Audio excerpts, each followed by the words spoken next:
ಮೈಸೂರಿನ ಚಾಮುಂಡಿ ಬೆಟ್ಟದಲ್ಲಿರುವಂತಹ ನಂದಿಯ ಏಕಶಿಲಾ ವಿಗ್ರಹ ಏನಿದೆ ಇದು ಸಾಕಷ್ಟು ರೀತಿಯಾದಂತಹ ಒಂದು ಪುರಾಣ ಇತಿಹಾಸವನ್ನು ಪಡೆದಿದೆ. ಏನು ಪ್ರತಿ ಕಾರ್ತಿಕ ಮಾಸದಲ್ಲಿ ಈ ಒಂದು ನಂದಿಗೆ ಮಹಾ ಮಜ್ಜನವನ್ನು ಮಾಡಲಾಗುತ್ತೆ.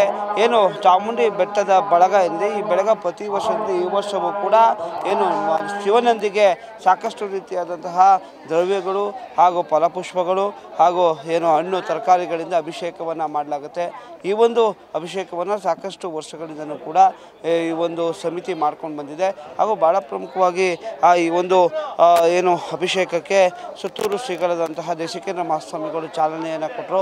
ತದಾದ ನಂತರ ಏನು ಕ್ಷೀರಾಭಿಷೇಕ ಅಥವಾ ಮೊಸರಿನ ಅಭಿಷೇಕ, ಜೇನಿನ ಅಭಿಷೇಕ, ಅಷ್ಟಗಂಧ ಹಾಗೂ ಬಿಲ್ಪತ್ರೆ, ಹೂವು ಇತರೆ ಒಂದು ಪಂಚಾಮೃತಗಳಿಂದನೂ ಕೂಡ ಈ ಒಂದು ನಂದಿಯನ್ನು ಅಥವಾ ನಂದಿಗೆ ಅಭಿಷೇಕವನ್ನು ಮಾಡಲಾಗಿದೆ. ಈ ಒಂದು ನಂದಿಯನ್ನು ಮೈಸೂರಿನ ಮಹಾರಾಜರು ಈ ಒಂದು ಚಾಮುಂಡಿ ಬೆಟ್ಟವನ್ನು ಏನಿರ್ತಾರೆ ಈ ಒಂದು ಜಾಗದಲ್ಲಿ ನಿರ್ಮಾಣವನ್ನು ಮಾಡಲಾಗಿದೆ.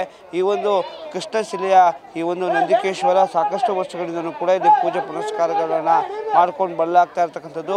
ಹಾಗೂ ಭಾಳ ಪ್ರಮುಖವಾಗಿ ಕಳೆದ ವರ್ಷಗಳಿಂದ ಈ ಒಂದು ನಂದಿಗೆ ಬರುವಂತಹ ರಸ್ತೆ ಏನಿದೆ ಇದು ಹದಗೆಟ್ಟಿರೋದ್ರಿಂದ ಇಲ್ಲಿ ಬರೋದಕ್ಕೆ ಸಾಕಷ್ಟು ಕಷ್ಟ ಆಗ್ತದೆ. ಆದರೂ ಕೂಡ ಪ್ರತಿ ವರ್ಷವೂ ಕೂಡ ಈ ಒಂದು ಕಾರ್ಯಕ್ರಮವನ್ನು ಮಾಡಿಕೊಂಡು ಬರಲಾಗ್ತಾ ಇದೆ. ಹಾಗೂ ಏನು ಈ ಒಂದು ಅಭಿಷೇಕದ ನಂತರ ನಂದಿಗೆ ವಿಶೇಷವಾದಂತಹ ಹೂವಿನ ಅಲಂಕಾರವನ್ನು ಕೂಡ ಮಾಡಲಾಗುತ್ತೆ.